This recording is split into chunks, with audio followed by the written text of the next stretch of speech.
Morning, everyone. This is Sandy Lang with the Montana League and MMIA. Thank you for joining, and it's just about 11:05. So Tori will get started soon. Just a reminder to mute. And if you have any questions, you can throw them down in the chat feature, and we'll monitor that throughout the session this morning.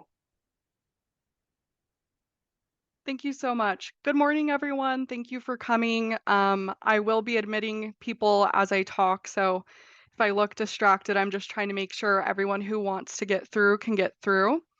But today we are hosting this town hall, and it's a partnership between Commerce and League so that we can discuss the State Local Infrastructure Partnership Act. I'll be referring to this as SLIPA or just simply the Act throughout. And so today I'm going to be providing information on this act and Commerce's application process for administering SLIPA's funds. Other members of the Commerce team and League are also on this call and will jump in as needed. But as Sandy said, if you have questions, just feel free to send them in the chat. And then at the end, we will review them and try and answer any questions that we can. So to start, I want to provide a little bit of background information on House Bill 355.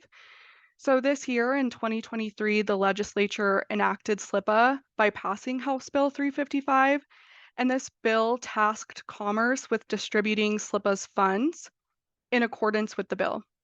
The purpose of the bill is to allocate funds to Montana's incorporated cities and towns for the maintenance and repair of existing local government infrastructure.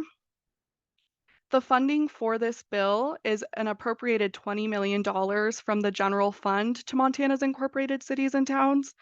And then the amount allocated to each incorporated city and town is posted in a spreadsheet that Commerce has posted on its website.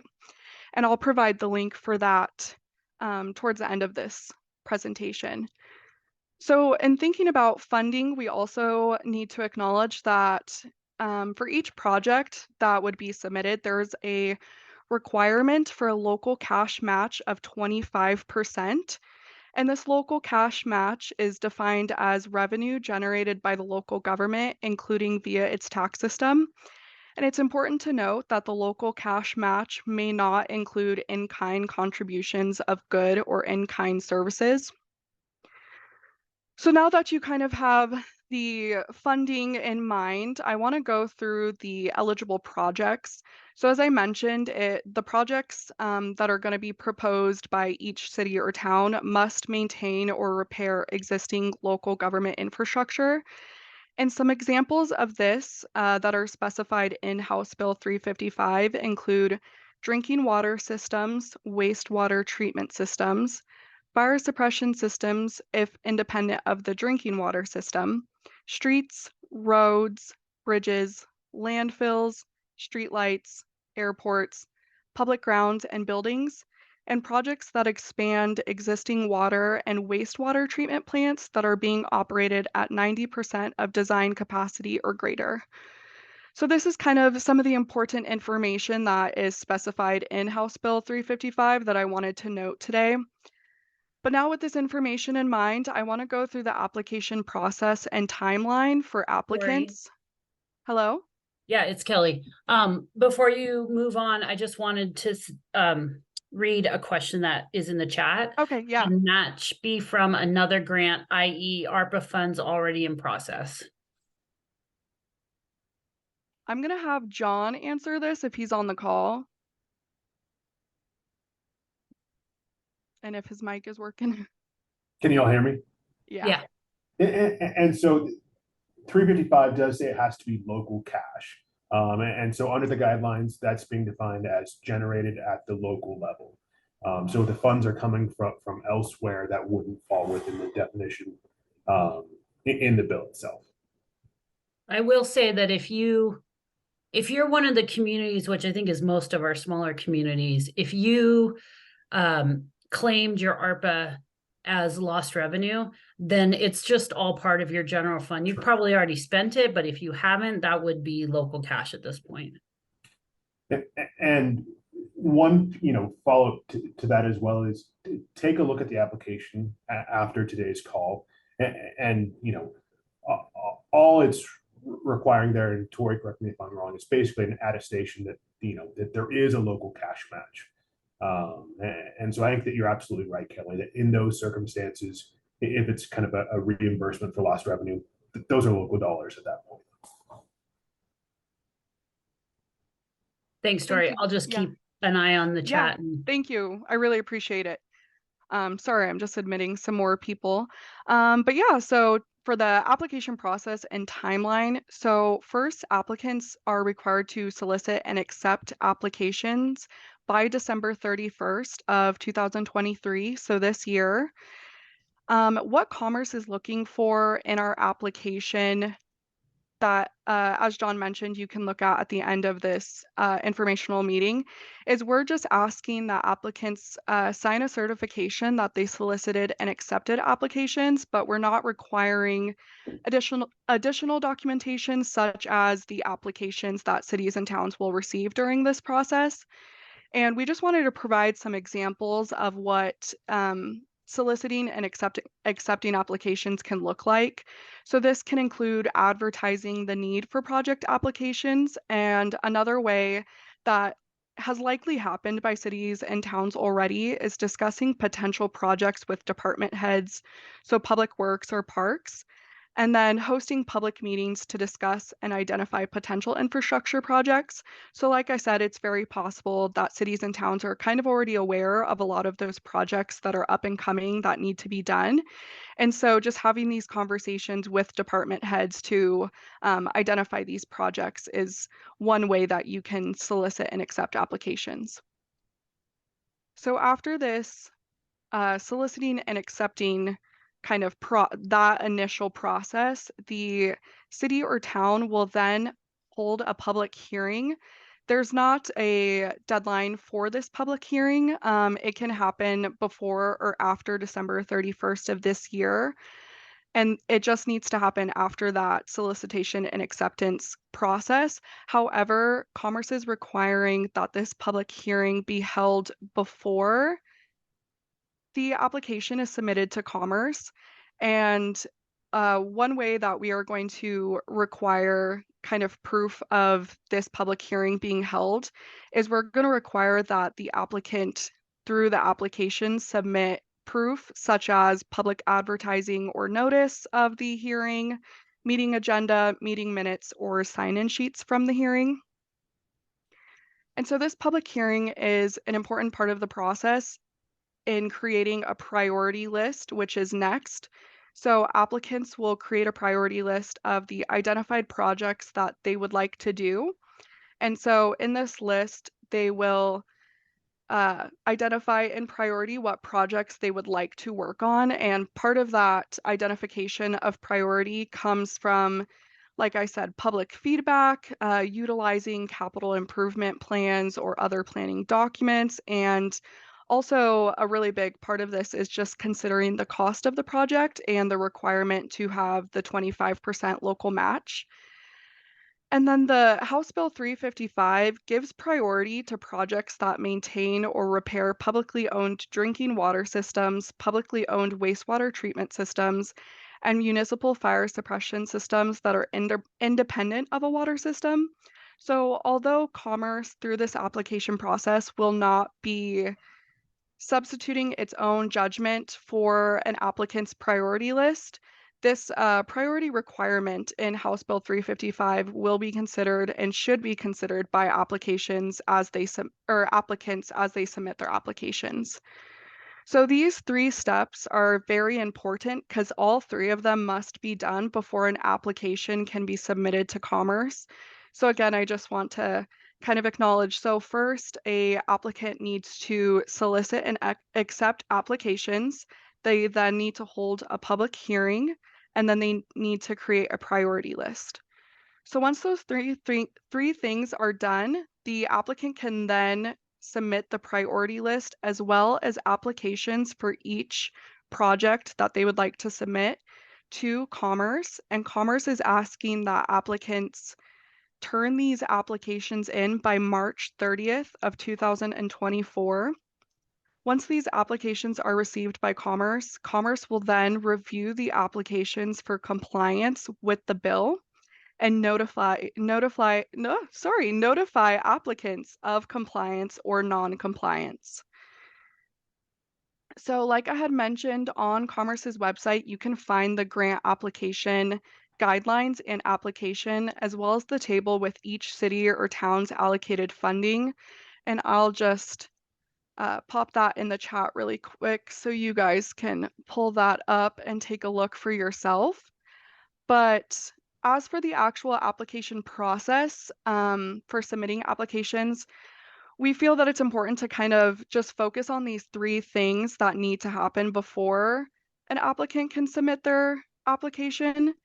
Because like I said, without them, an individual cannot submit an application. And there that is in the chat. Did that come through okay, Kelly? Sorry, which one? I just added the link for Commerce's website with the SLIPA information. I'm not seeing that yet. Is anybody else seeing that? No. Oh, weird. Okay, let me try it again. There it is. Okay, perfect. Thanks, Tori. Yeah, of course. So with that, there's some very important information on there. We've also added some frequently asked questions about this process and House Bill 355 in general.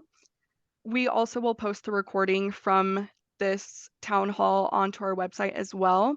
But with that, I want to open it up for questions, and I know the chat is kind of popping off a little bit. So we'd like to go through some of these questions so we can help clarify what you guys want to know.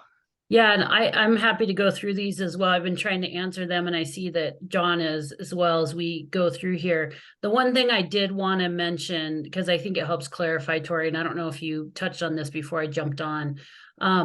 This bill was originally written so that the counties would receive the money, and the counties had to ask all eligible applicants throughout the county, including cities and special districts, what their projects were that they would like funded with this money. The counties could only keep 1/3 of it for their projects, and the rest of it would have to be allocated to other eligible applicants. So they had to go through this process of asking everyone to submit their projects, ranking them, and then submitting some list of projects to, and it was like a $200 million bill. When the counties were taken out, some of that language remained, even though it doesn't make sense now. Like, obviously you're not going to like go around your departments and hold a public meeting for them to come to you and tell you what they want to fund. So we're trying to make that as easy as possible given some of the remaining language in the statute. So I think that background kind of helps clarify it, but maybe not. Maybe I'm just making it even more complicated for everyone. So the first question I think we answered was the ARPA money. Someone asked if you could use gas tax as the match, and my answer is yes. John, if you could, looks like John's saying I agree. yes. Yep. Well, Ed was asking if they have to solicit the community for projects. I think the answer to that is that you don't need to solicit the community. The idea is get a list from your different departments about what projects they want to have considered for these funds.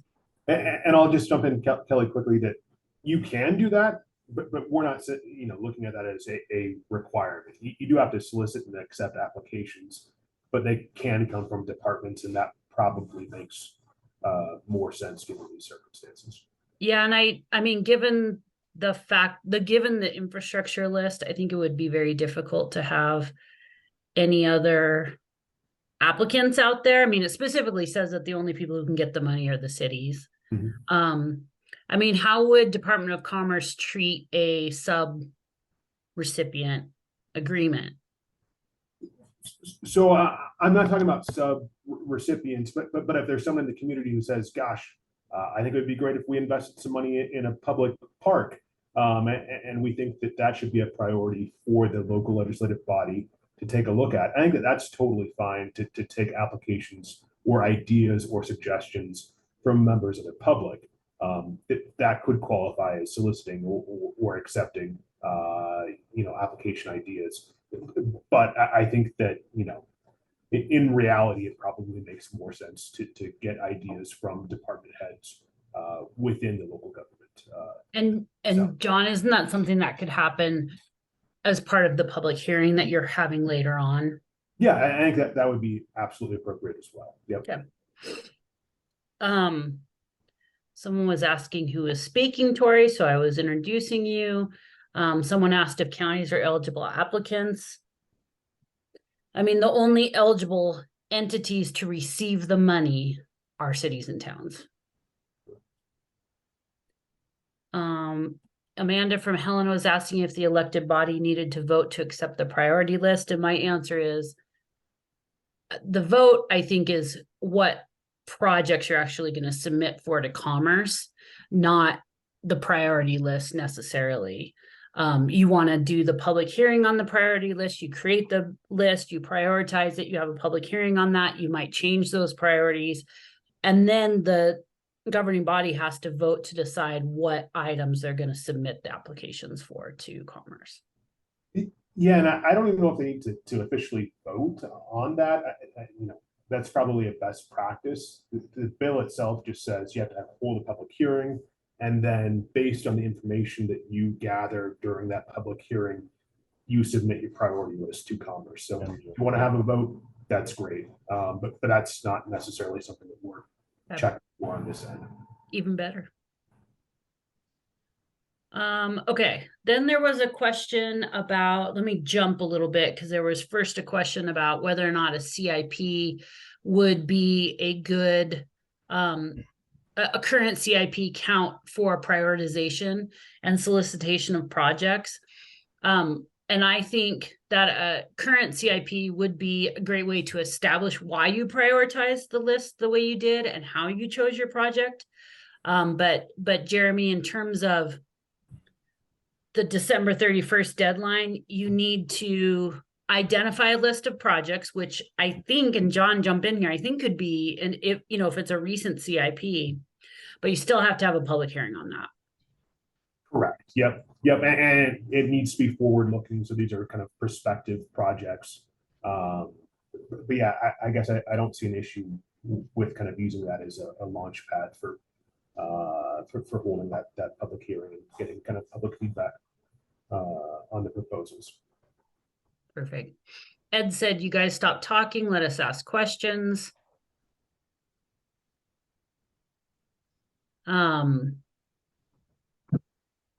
Tori listed the link.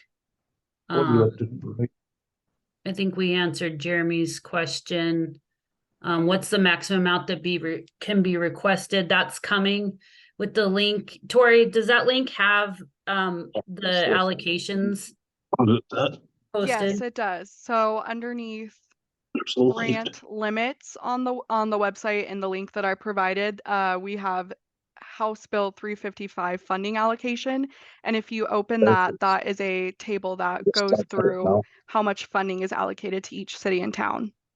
Perfect. Thank you. And then I think the follow-up question to that is, can they submit more than one application project? And I think the answer is yes, right? Yes, so you Correct. can submit multiple applications. Just keep in mind that you need to have the funding allocated to you, but also you need to be able to provide that 25% local cash match. So yes, you can submit multiple applications. Just keep in mind that you need to have the funding to be able to submit those applications.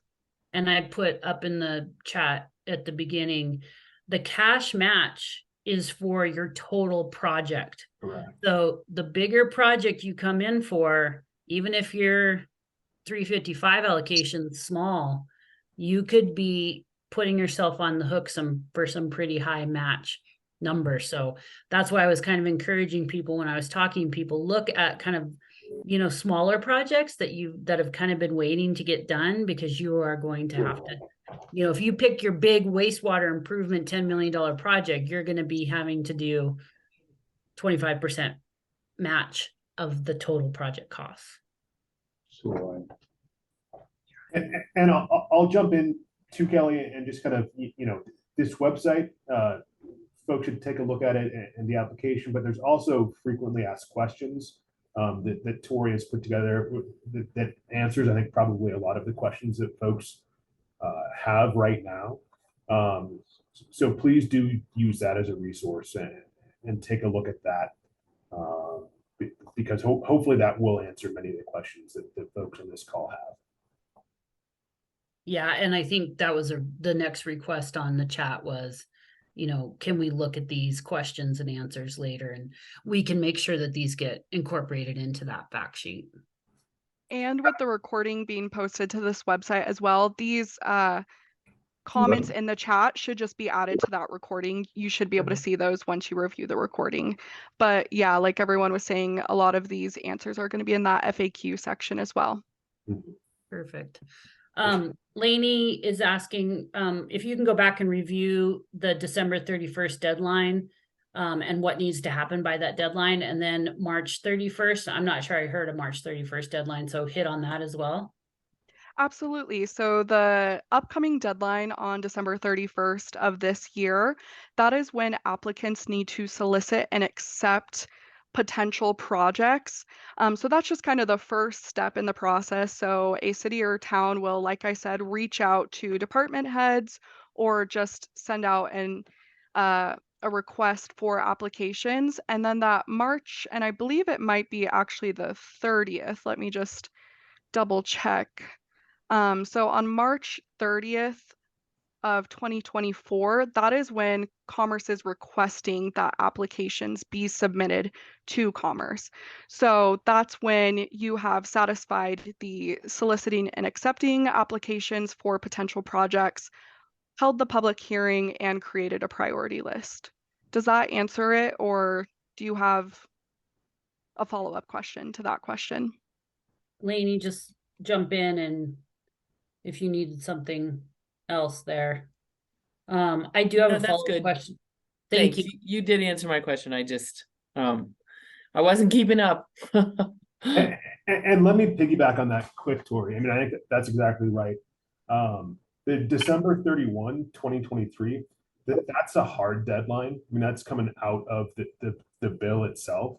And so if you come away from today's call, with one key takeaway, I think it's make sure that you have solicited and accepted applications by that date. I mean, that's really the key, hoop for everyone to jump through in the near term.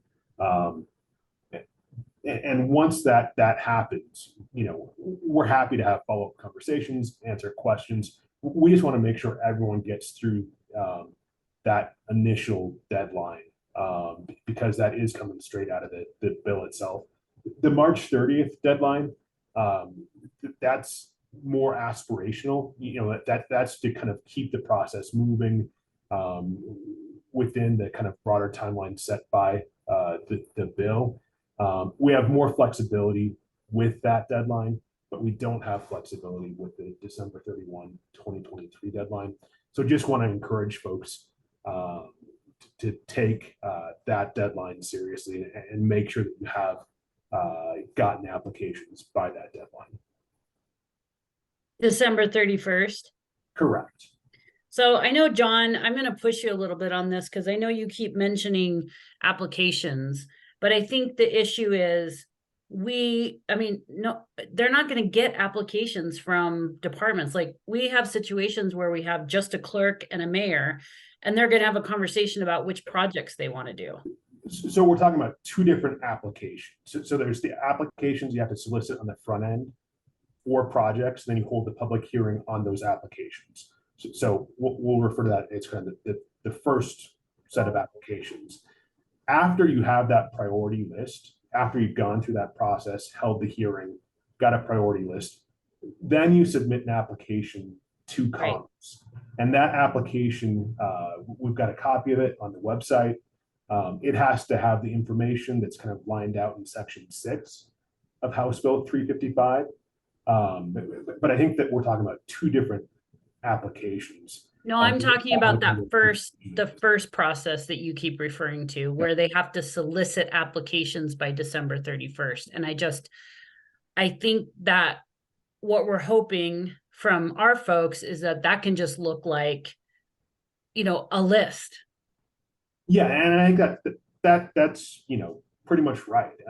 As far as things go on the commerce side, all we're looking for is an attestation, someone signing saying, yes, we did solicit applications and accept them, because that's the language in the bill itself. But yes, as a practical matter, I think that you're right, Kelly, that department head saying, here are the funding priorities that we have, that's sufficient. Okay. Myself here. I have a question. I'm Mayor Jones in Roundup.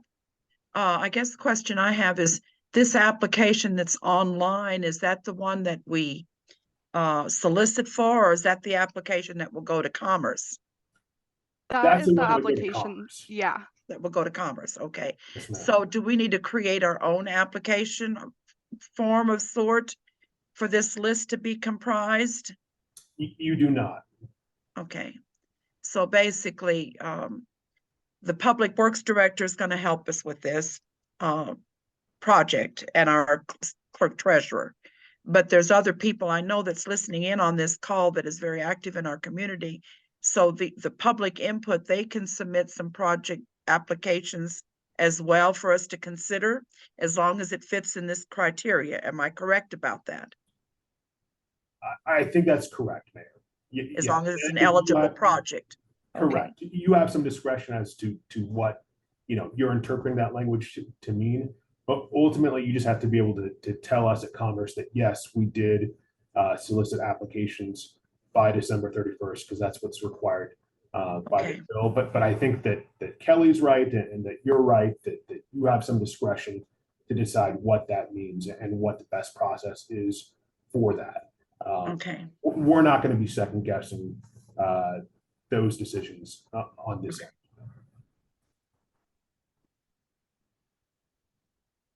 Okay. Question. Hold on a second, Rebecca. Next Okay, up thank was you. Ed Meese had a question. He's got his hand up. Can't hear you, Ed.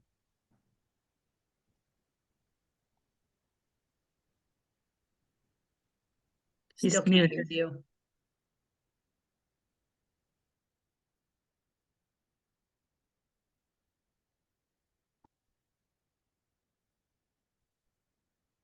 You want to stick your question in the chat, or else just text me and I'll read it for you.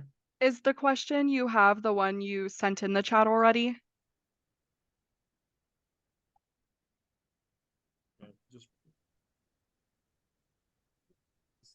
Oh, when you got closer, then we could hear you. Can you hear me now? Yeah, just A little sit bit. closer to your microphone. So I'm totally 100% confused. So can you hear me still? Yep. Okay. So this whole application, not an application, so I thought the information was that we put together a priority list and we didn't have to have a public hearing. So what I'm hearing now is we put together a priority list. We do have to have a public hearing. We take those two things and we put it with an application and we send it to Commerce.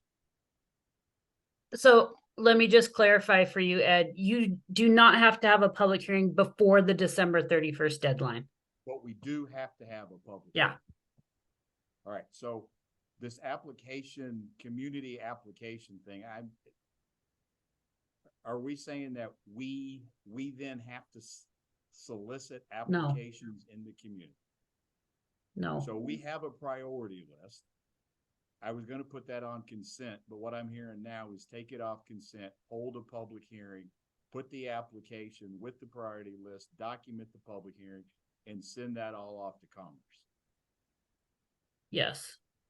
But all of that doesn't have to be done until March. So when can we get the funds?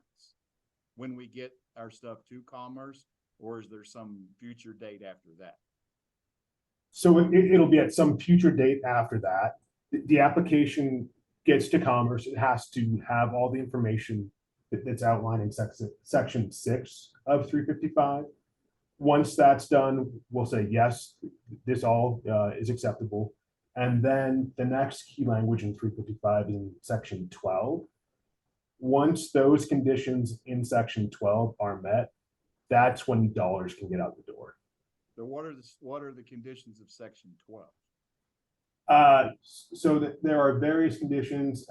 It's completing a budget and implementation schedule, having a project management plan that's approved by Commerce, compliance with auditing and reporting requirements, sign a contract with Commerce,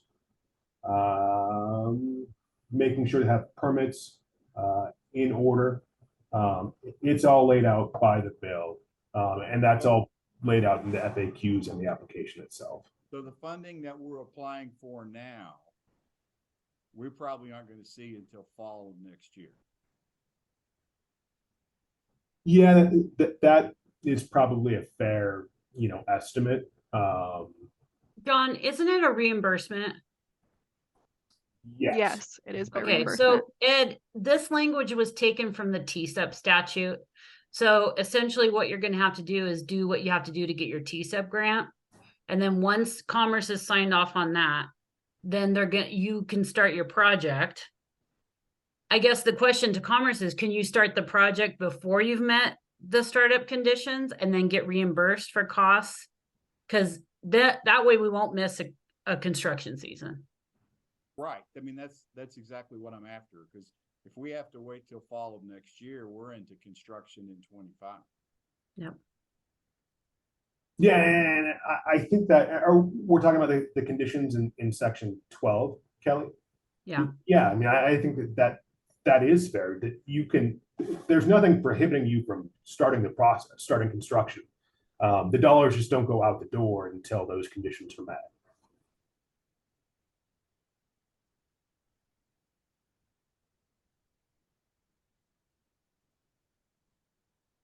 Okay, I'm going to go back to the chat because before I get to the people online, because some people have been waiting a while here. The next question was, does the wastewater system include stormwater? I believe the answer is yes. I mean, that is. Yeah, I think that's fine.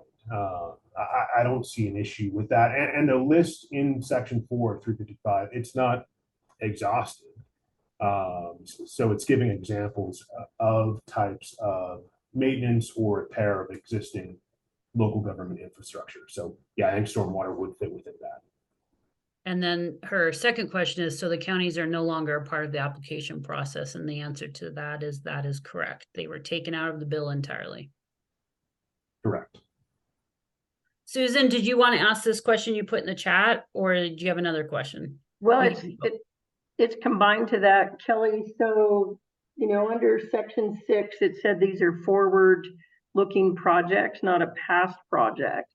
But we have our ARPA, our wastewater treatment plant project, which is pretty significant. It's over $4 million. And we haven't called for bids yet.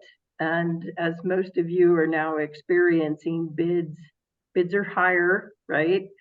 So my question is, if we call for bids, as we discuss this in our funding, can we use this for a project that's in the design phase that will be calling for bids in December, not awarding? Like, in other words, construction won't be starting, but these funds could be, I mean, obviously the wastewater treatment plant upgrades are a huge priority. We have a competitive grant and of course the House bill money. So my question is, can we use this on an ARPA project that is still in the process, in the design phase, and we haven't called for bids? If during our discussion with department heads and the council, this priority list the priority is to get this project done without having to borrow funds. The city's already kicking in 1.4 million of city cash for this project. So with our other funding. So that is my question, if I understood it. can we use this for an ARPA project that's, I mean, we're still forward. It's not in we're not digging dirt yet. And I think the answer to that question is yes, as long as construction is starting, 24 or after. I don't think that the bill, speaks to that situation specifically, but there has to be some sort of cutoff. So if the project, construction starts in 24, I think that's fine. Thank you. And Susan, I would just add to that remember, you're talking about a $4 million wastewater project. You'll have to do a 25% match for the entire wastewater project, not just your allocation. Okay, next question is, can these funds be used to replace playground equipment? And Tori, do you want to grab that, or you want me to? Yeah, absolutely, I can. So under the eligible projects, public grounds is identified as one of the projects you can do. So we feel that playground equipment would fall underneath that public grounds. So that absolutely would be eligible. And then a similar question follow-up is, Yeah. can it be used towards town hall? Yeah, so with that, it's public grounds or public buildings. So same thing, it would be eligible as a project. So one of the things I do want to mention, however, is if you guys will recall when all the ARA money came in and people were changing their allocations from the project in their bill to things like tennis courts and swimming pools, people lost their jobs over that. So I just want to encourage you to try and stay within the four corners of the bill and limit, trying to be as innovative as possible. Now, I'm not saying that the bill doesn't allow you to be innovative. I'm just saying I would encourage you not to do that for everyone's legislative lobbying sake. Okay, next question from Jordan. Water, wastewater, and fire suppression are prioritized per the bill. We already have plenty of grant funding for those in our community. If we put a project that is non-priority, would Commerce potentially deny funding and tell us to pursue a priority project instead? So I think that's a great question. We don't get to put our thumb on the scale really and evaluate whether or not, these projects should be funded. We're directed by the bill to defer to your judgment.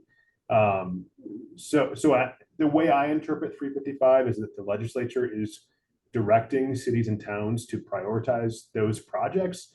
All we're asking on the commerce side is that if it's not one of those priority projects, that there's an explanation as to why it's not. And I think in these circumstances, certainly that if those priority projects already have funding, that would be a great explanation. Put that in the application, and that shouldn't be a problem. Yeah, and again, I see that prioritizing language as one of the vestiges of the bill when when counties were supposed to be taking applications from everyone in the county and then making priorities based on what was coming in. Next question, are installing solar panels eligible? So I think we would need more background information to be able to evaluate that question. And maybe that's one that we, talk about offline. The key, language in the bill is it has to be to maintain or repair existing local government infrastructure. So if you can shoehorn solar panels into that language, I guess the answer is maybe. But we would need more information to be able to evaluate that question. Yeah, and I would encourage everyone, if you have a question about whether or not a project that you want is eligible, to call Commerce and really talk with them about it before putting in your application. Next question, since this is only for cities and towns, I assume that water and sewer districts can't apply. Correct. Yeah, the only eligible funding recipients are incorporated cities and towns. Can we update current streetlights to LED?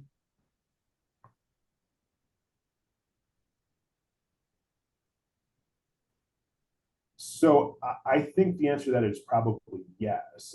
I don't think that that is one of the uses that is specifically spelled out. I think streetlights. Well, no, are in there. streetlights are in Yeah. there. Yeah. Mhm. So yes, 100%. Would the projects that come out of the SEDS community involvement, public meetings, meet the criteria for solicitation and public meetings?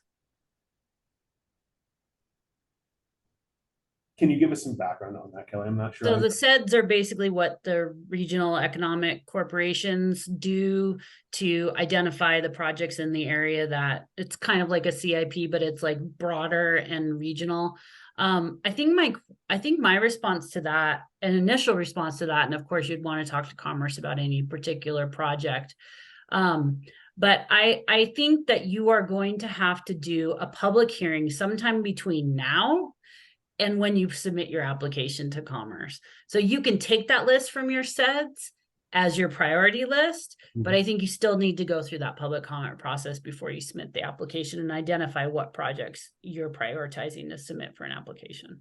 Yep, and I agree with that. The public has to have an opportunity kind of to give feedback on the projects that the local legislative body is considering recommending to Commerce.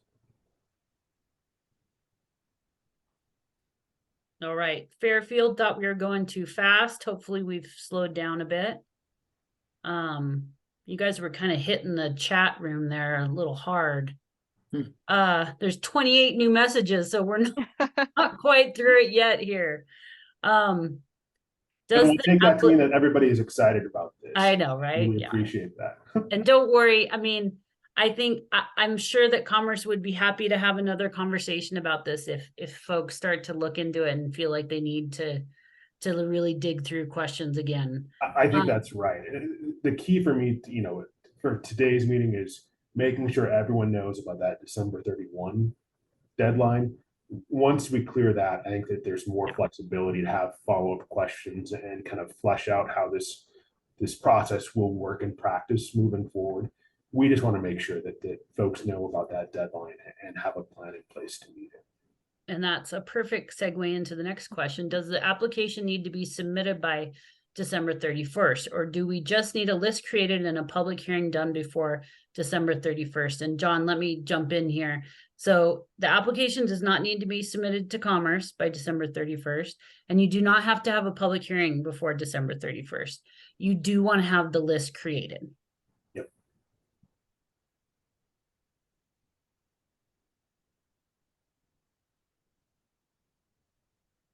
And Ed has raised his hand. Ed?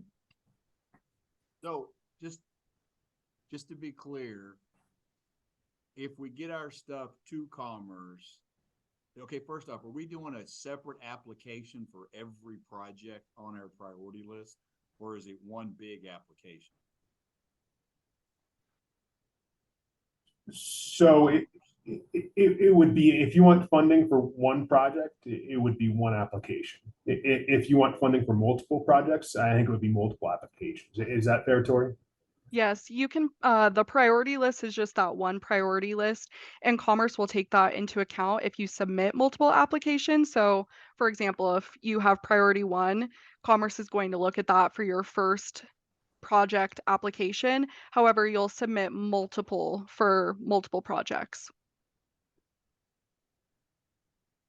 If we get the project, if the applications are approved, then we can go ahead and move forward with construction, even if we haven't completed whatever this 12-item list is, because Kelly referenced the TSEP. But so, because I just want to be clear that we don't miss a construction season while we're waiting for Commerce to do whatever it has to do on this 12-item list or whatever. Because when we keep saying future projects, to me, that I've always been told that I can't start a project until the grant's been approved. I don't want to start on all these projects. I mean, that's the question. And so, Mr. Meese, I think that, there's 2 key sections in the bill that kind of speak to what you're asking. Section 6 identifies what needs to be in the application. And so that's what we need on the front end. That's to get your foot in the door and get moving on down. And so I think once that happens, once we say, yes, this works, the project that you're looking at, that you're asking to get funds for is for one of the eligible uses. I think at that point, once we tell you that yes, under section 6, your application is approved, then you can start construction. You will get the money as soon as the conditions in section 12 are met. And that's getting the funds on a reimbursement basis. So after you've incurred costs. So John, I wanted to clarify because under our FAQs, we did address this question and we were allowing cities and towns to actually start construction once the application was submitted, not once the application was approved. And that's through House Bill 11. Correct. And I think that's accurate, Tori. And the application is just to know that you're, eligible for those funds. Yeah. So there's nothing we can do to stop you from doing the construction. You can do that absolutely. This speaks to, once that application is approved, then you're eligible to get those funds once the conditions in section 12 are met. And Ed, that was language that we worked on getting into TSEP so that we wouldn't miss construction seasons. You'll take on the risk of, if you end up not being able to meet the conditions to get the money, you might not get the money, but we're not going to hold up the actual project.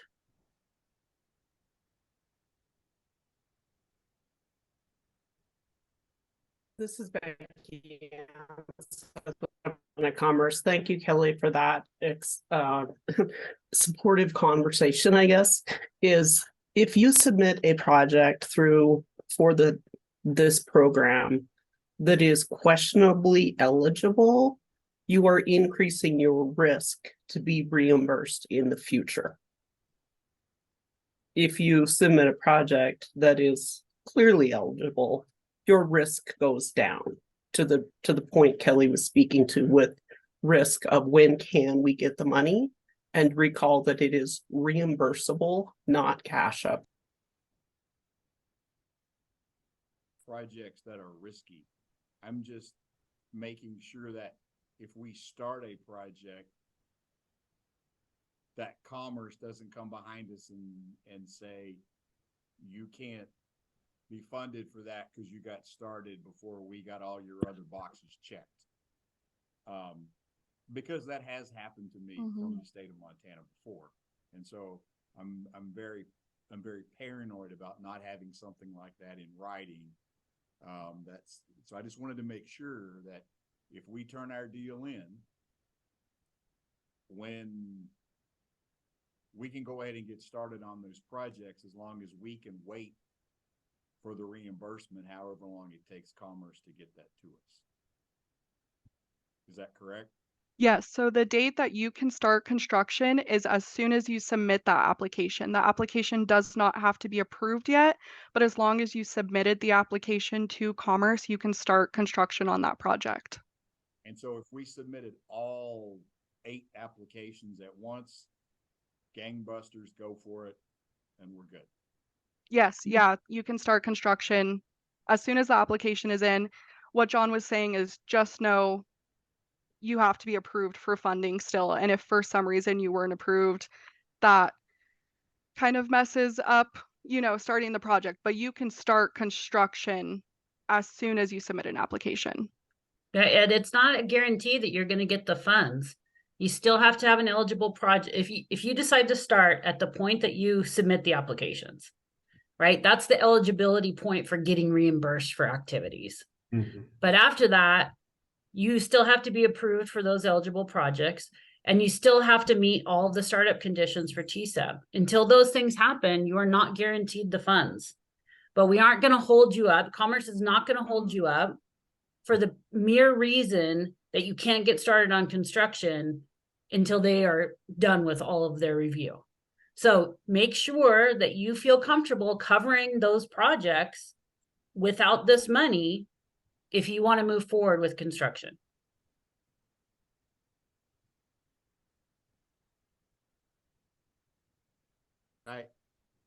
And we could talk about it. I don't think that's an answer. I mean, it's an answer, but I mean, I'm sorry, I'm. A simple done. answer to your question is you can There start hasn't been a construction once simple it's, answer yet. That's the problem. That's what I was need. trying to add just now. So the simple answer is construction can begin once you've submitted an application.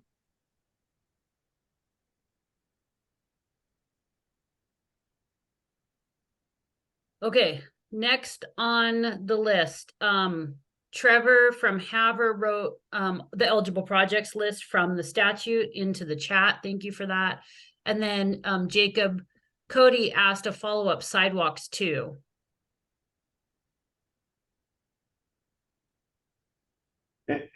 And I think that, you know, certainly could qualify as local government infrastructure if it's maintaining or repairing existing sidewalks. Yeah, and the way we treat roads from gas taxes, that is the entire right of way. So Ed asked, so submit a separate application for each project on the priority list, and the answer is yes. You can just pick one, you can pick three, however many you feel comfortable splitting your money between and matching. Paul asked, can ARPA match double as HB 355 match? This is what we talked about before. Not if it's the federal funds, but if you took your direct SRF, RF allocation as lost revenues, then it becomes your general fund, and then it's a local cash match. Great question is next. What is the time frame for spending all of the funds? So to answer this question, all contracts are supposed to be completed by December 31st of 2024. However, the bill language provides possibilities for not being able to meet that deadline. And that's something Commerce can work with you on if for some reason the project is not under contract by the end of 2024. And then all projects that are receiving funding through SLIPA are supposed to be completed by December 31st of 2027. And that 2027 deadline, that's a hard deadline per the bill. So there's no wiggle room that I see there. The project has to be done by then. Great question so Ed, I'm going to ask your question again because I think it needs to be clarified. The priority your question is the priority list needs to be to Commerce by December 31st. That's not true. You do not need to submit anything to Commerce. What you need to do is document internally that you created a list. And the reason why it's so ridiculous is because counties got taken out of the bill, and the bill wasn't fixed to reflect that counties have been taken out. And so there's a whole bunch of weird language like this that we're just trying to work around in the easiest way for you possible.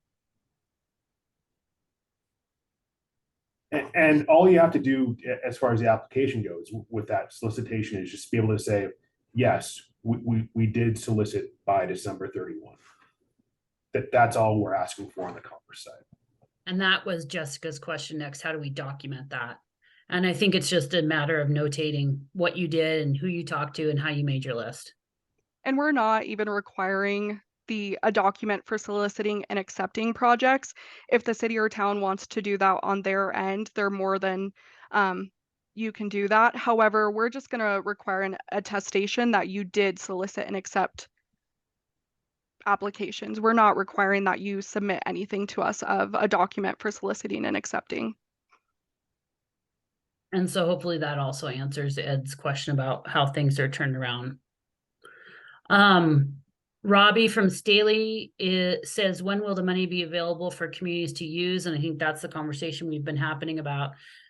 We're not quite sure when that's going to happen in terms of meeting your grant conditions. I know you know, Robbie, all about the TSEP startup conditions. And so it really is a matter of, do you want to start construction and wait for reimbursement when you meet the grant conditions? Do you want to wait until you meet those grant conditions, enter into a contract, and then start construction and issue invoices for reimbursement.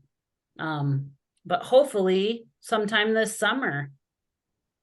I mean,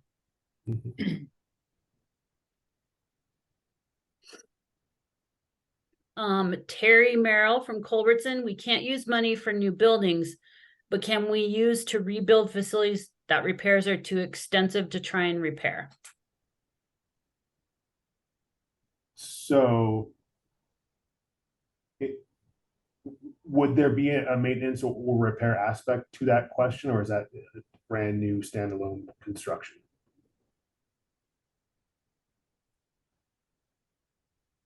Terry, are you on? Do you want to clarify?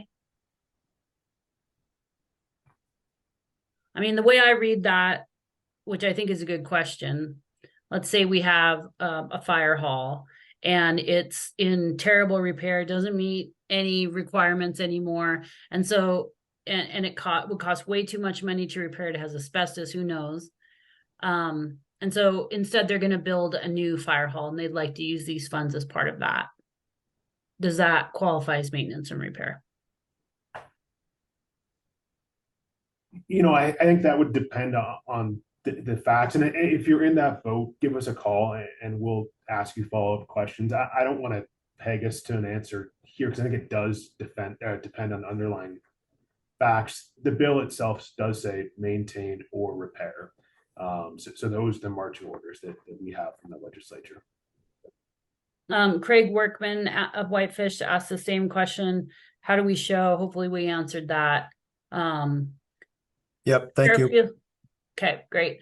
Fairfield wants to ask their CIP question.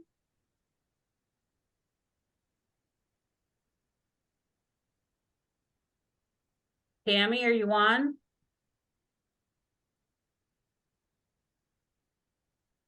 Okay, we'll come back to her if she jumps on. Rebecca is saying, so the public hearing can be after December 31st. Yes. In fact, that's how the bill is written, that you solicit the projects by December 31st. And then after that, you hold a public hearing on them. Correct. And if you want to, you know, if you've solicited and accepted, but by next week, you know, you can hold the public hearing in December. It just has to happen after you basically get those ideas from department heads. Ted Wilson says, in regard to public buildings, would that include connecting city buildings with fiber connections? Fiber connections, meaning like, you know, fiber optics or something like that? I think they mean broadband. Broadband?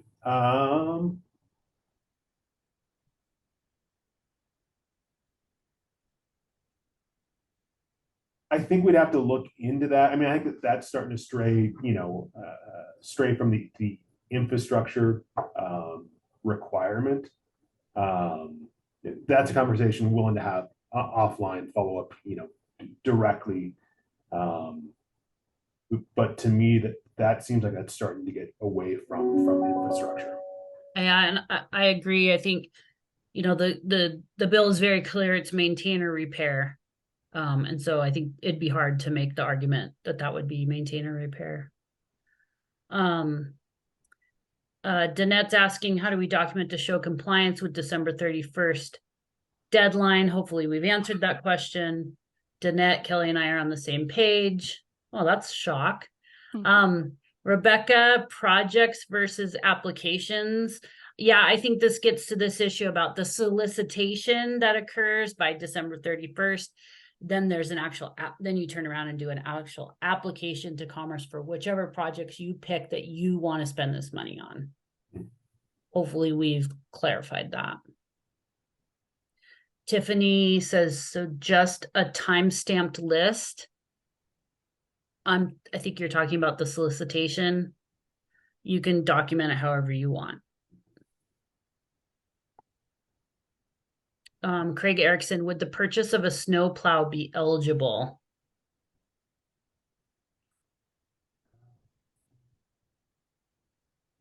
Hey, Kelly. Yeah. This is Jody. Tammy said her sound isn't working, but she said they're having their CIP public hearing this month.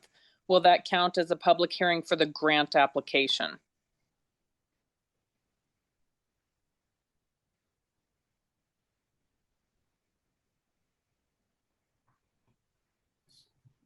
Did you hear my question? I did. I'm waiting for John okay. and Tori to say Okay. something, but I think I was John like, maybe is mine trying to sounded answer the last I did question. not hear the question. I apologize. I was on the snowplow issue. That's okay. So why don't we finish the snowplow issue question first? Okay. Okay, and I think that the snowplow issue is no, that's not streets or bridges or roads. That's not infrastructure directly. I mean, I think that's something that services infrastructure, but to me, I read that as being separate from infrastructure itself. Yeah, I would agree with you too in terms of purchasing equipment. There's a bit of the gas tax that allows for that, but I think this is a different question in terms of what the statute says. His second question is, if a project includes an SRF or RD loan, can those funds be used as a local cash match? So I would need to know more background about those funds. They need to be generated at the local level. Well, I think what he's referring to is because you're taking out a loan, you are paying it locally. And so the question is, when you show that you have the money in a loan cash, because you're paying for it, does that count as local? And I think the answer to that is probably yes. That as long as these are funds that the local government is generating, then yes. That you're paying for. Yes. Yeah, I agree with that too. Thanks for that question. Great question, Craig. Thank you, Kelly. Rebecca, public hearing date was my question. Hopefully we answered that. Does that mean which departments have to be? Oh, I'm sorry. I jumped over Jody asking the question for Tammy and Fairfield.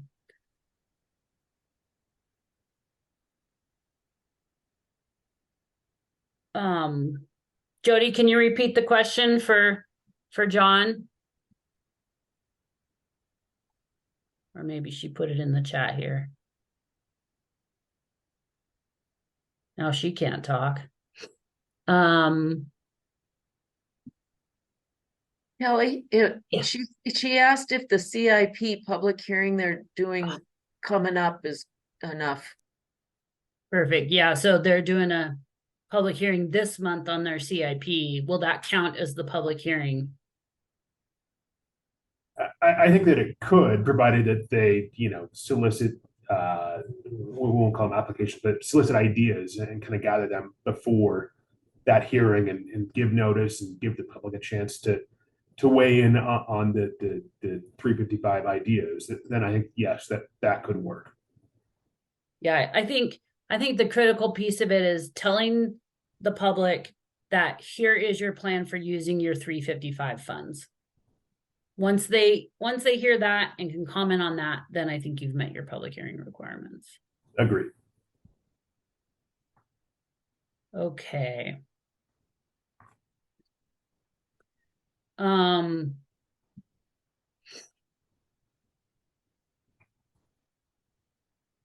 Christy in Twin Bridges says, does the priority list that is due on the 31st go to Commerce? No. What about a look back on invoices? This is from Maureen. Hi, Maureen. Say we hire an engineer to do the project plan to be submitted and want to include that in the overall project costs. So is that different from the look back piece? I think the question is, you're going to hire an engineer to help you submit your application to Commerce. That seems a little overboard in this case, but let's go for it. And then the question is, because they got hired and paid before you put in the application, does that not count as reimbursable expense? And Tori, jump in, or Becky, but I think it's that you're eligible to get cost reimbursed after you submit the application. Is that accurate? Yes. Yeah, so the cost has to be incurred after submitting the application. So Maureen, I think the answer is no, but I also would kind of push back a little bit on using an engineer to do this application. We're not talking about TSEP level applications here. Fairfield, list of city and town allocation of funding amounts. This is not an automatic given that we will get this amount. Our application has to be approved before we are eligible for those amounts listed. Yes, you do have to submit an application that falls, that satisfies 355. Commerce will tell you if the application doesn't satisfy it for whatever reason, but that has to occur before you could get the funds. And then to get those funds, you have to meet the conditions in section 12. So section 6 and section 12 are kind of the two key sections in this bill for local governments to meet. And I think in addition, oh, sorry. This isn't a competitive application process. You're not, fighting against other people to get your own funds. No, and in fact, 355 basically says that Commerce can't do that. That we don't get to weigh whether or not this is a good use of funds. That's all up to the local governments. We just make sure that basically the boxes are ticked that are required by 355. And I think in addition to that, so that allocated amount is the highest amount you can get through SLIPA. But again, keep in mind, each project you'll have to provide that 25% match. So it's possible you might not be able to get the full amount if you cannot add that 25% match to each project. I'm jumping over a bunch of questions here in the chat because I think we've answered them, and obviously we had too many to answer quickly. But Chad Hansen wants to know if the funding has any AIS or BABA requirements for materials, Buy American, etc. Kind of the stuff that you're seeing in the IIJA. And I think the answer to that is no. I mean, you have to enter into a contract with Commerce, so there might be kind of some standard terms that the legislature otherwise requires Commerce to build into those funds or into those contracts. But no, there's nothing in the bill itself that speaks to those requirements that you referenced, Kelly.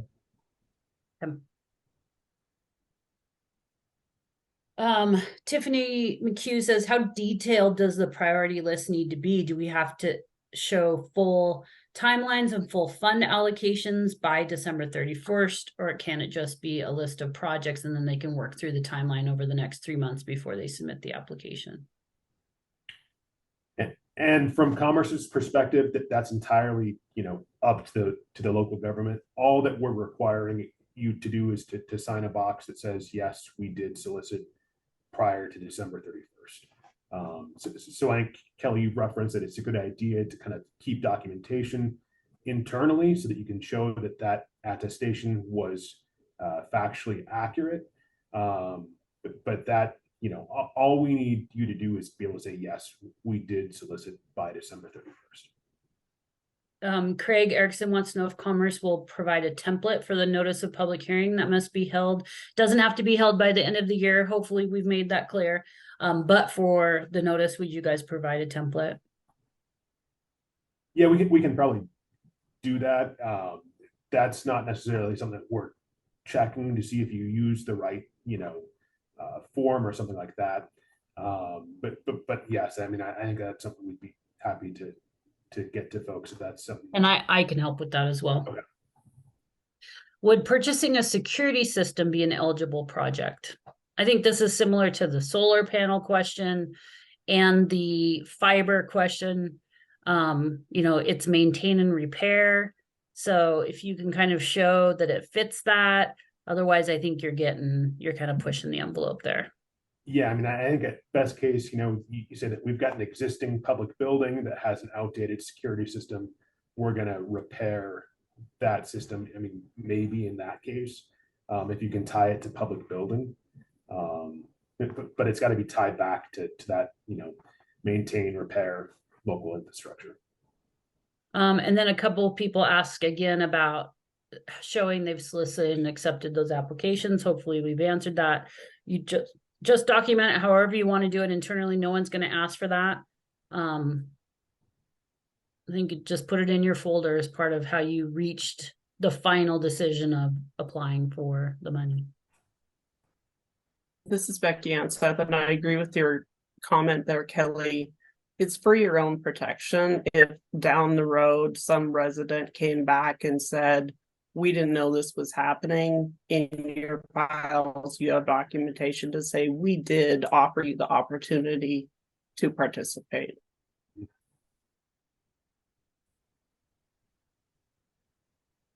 Maureen Connor is coming back with a clarification on her previous question.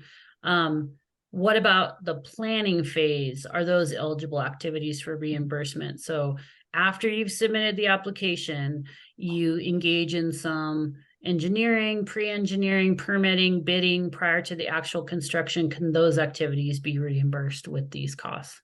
I mean, with these allocations? And Becky, do you want to answer that question? Can you restate that? I was trying to catch up in the chat.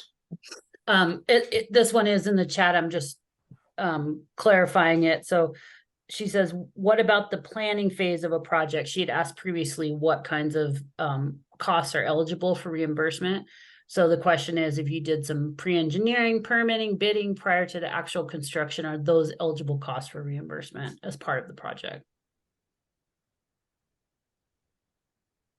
After you submit the application, of course. The bill doesn't define that.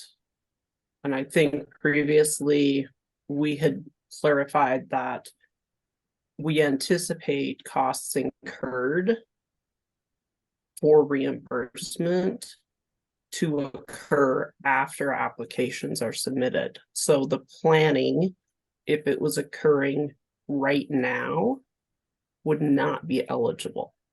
But if it came after you submit your application, you will consider pre-construction costs to be eligible costs for reimbursement.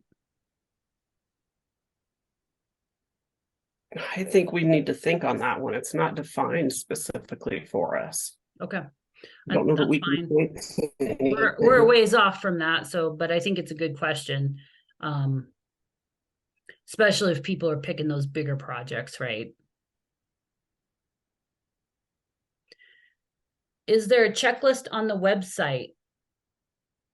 Yes, so on the website underneath the FAQs, the question you'll want to look at is, let me just pull it up really quick.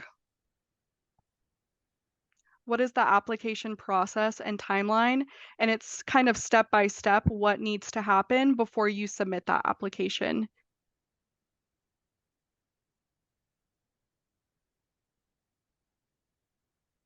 And then, of course, the application and application guidelines are there as well, and they do a great job of walking you through the application. Okay, next question. Can money be used towards a new city hall we have planned to build?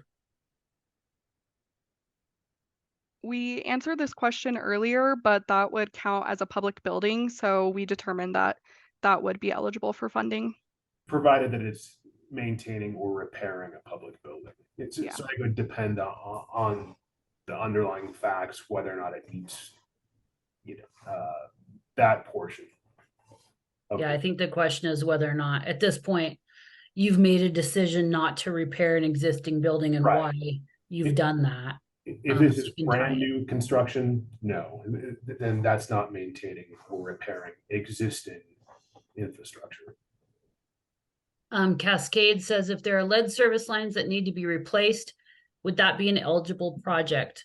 Our service lines are on private property, but if they are lead, we are going to be required to replace them.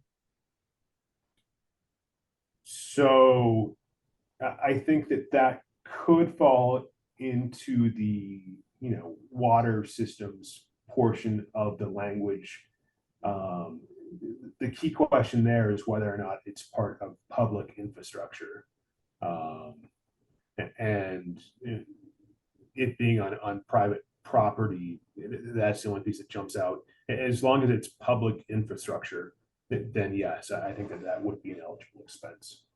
Yeah, I think the lead service lines are kind of special and they probably do fall squarely within here. I don't think any of us would want Commerce stuff to show up at the legislature and explain why you wouldn't let us use this money to replace lead service lines that were being required to replace by EPA. Mhm. And there is a lead service line, specific, program at Commerce as well. So Yeah, this might be a good way to use these funds.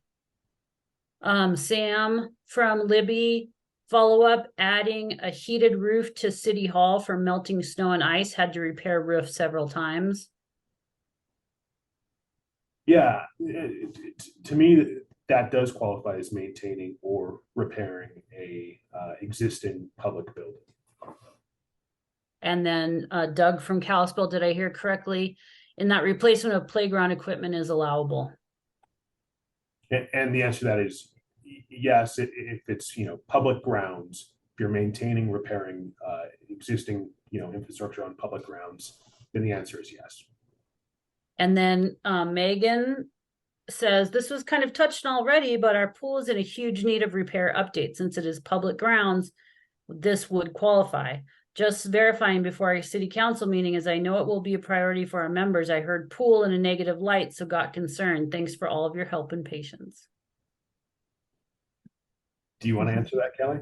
Or do you want us to?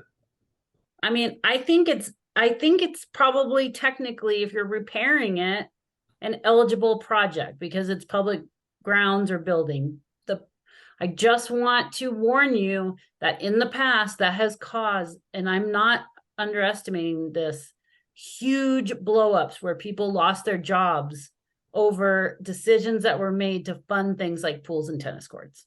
So this is, of course, a decision that has to be made by you about what applications you want to send. Just be aware that you are placing people in situations that can be very politically charged and also can lead to us not getting more money for these types of things.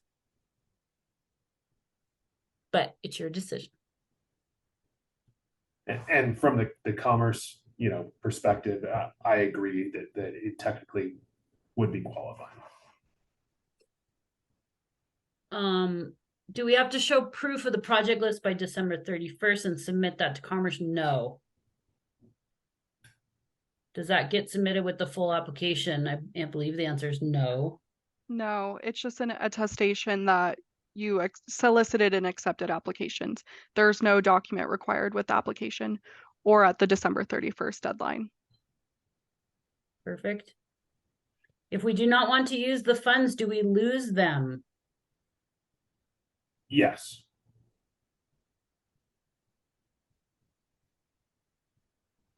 Maureen, I think we answered this question. If you do any work on the project before you submit the application, that will not be reimbursable. It's only costs incurred after you submit the application. Correct. Bit confused on the TSEP comparison. Sounds like we need to met TSEP startup requirements, but Kelly, you mentioned these were not the level of TSEP type projects. Can you clarify? Absolutely. What I mean is the application process to submit is not the level of TSEP project requirements with all of the engineering and all of that kind of stuff that has to be submitted. Because you're not being compared against other projects to win the money. So that's all I meant. But it does have to meet the same startup conditions. They just grabbed those startup conditions from this TSEP statute and stuck them in this bill.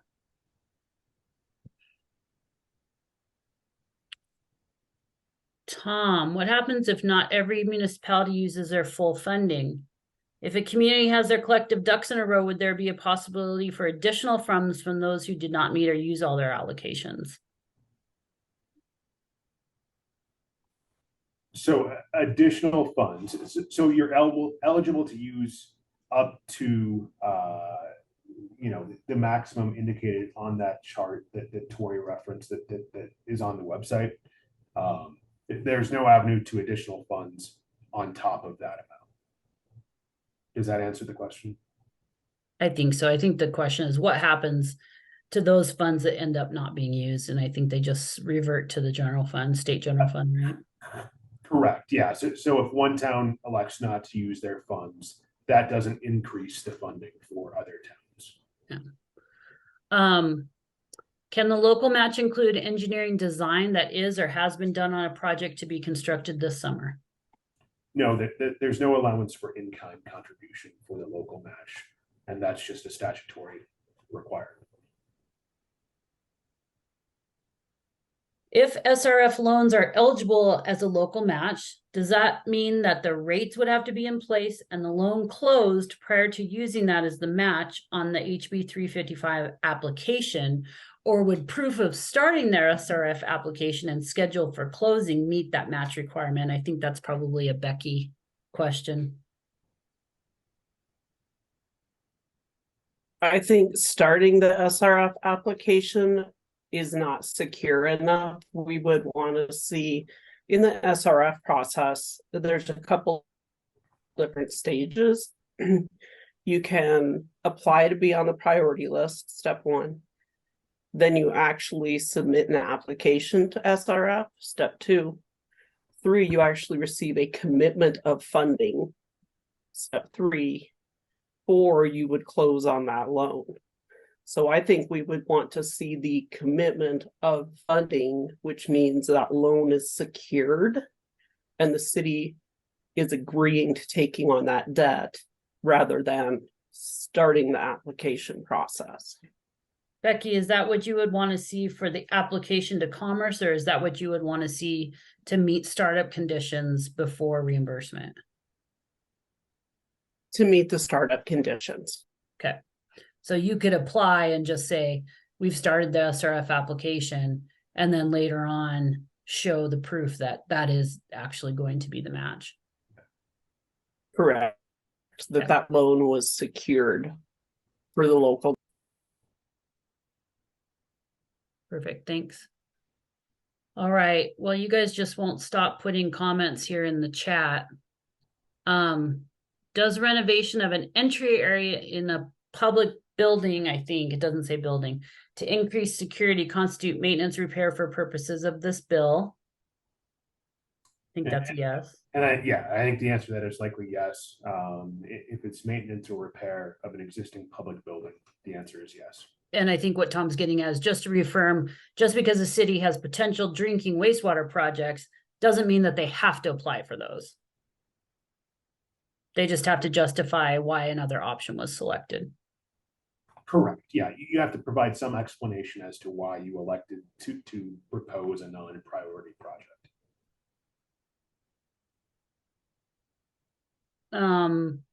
Alan wants to know if upgrading drinking water system, extending water system to rest of town, and repairing road repair with new culverts fit the criteria.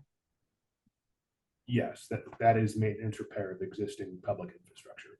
And again, I'll just reiterate, your 25% match will be to the entire project cost. So if you pick something like upgrading a drinking water system, that's going to be a much bigger local match requirement than if you pick even repairing road repair with new culverts.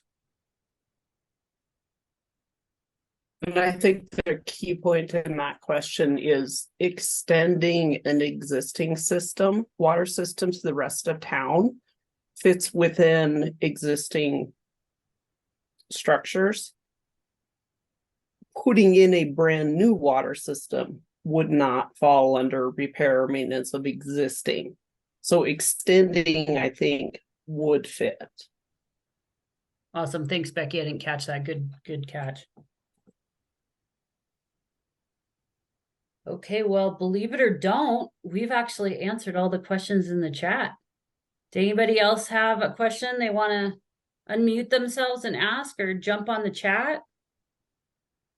I'll just, instead of typing, I guess this is probably on the eligible list, but replacing your lighting in your public city office for LED, that should be an eligible project, I would think. You're just giving an upgrade to your building, make it more energy efficient, those kind of things. Does that sound like eligible to you? That sounds exactly like eligible. I love it. Okay. That's what I thought. I want to make sure. Yep, absolutely. Thank you for the question. Okay. Before everybody jumps off, I see we're losing people quickly. do you think it would be helpful to have another one of these in like a month before the December 31st deadline, when you guys have kind of like had a chance to read through it, get a better sense of what's required? Or do you want to wait until sometime into the new year? Well, it sounds like people are saying yes, please, to the first option, so we can do it in the new year as well, so. Okay, we'll let you guys have some time to kind of absorb all this information, look at your allocation that's posted on the website. Please feel free to call anyone at Commerce or us at League if you have some questions that you want to walk through in more detail and really get answered, or if something comes up in the next couple of weeks. Tom wants to know where this recording will be posted. It'll And be we'll put it on- posted on that website that I sent in the chat, and I can send it again one last time. And then Tori will post it on our website as well. So there should be plenty of places for you guys to find it. And we'll remind you again in the bulletin before December 31st to let you know, just, hey, have a list by December 31st. We can't totally ignore the fact that that's in the statute. So we just wanted to make sure that you guys understood there is a deadline to at least look at a list. And then that's when you start the work of putting together your application. All right. Thanks, everybody. Thank you Thank so you all much for the to time. Commerce for answering everybody's question. I really appreciate it. And I'm sure we will talk more soon. Thanks all.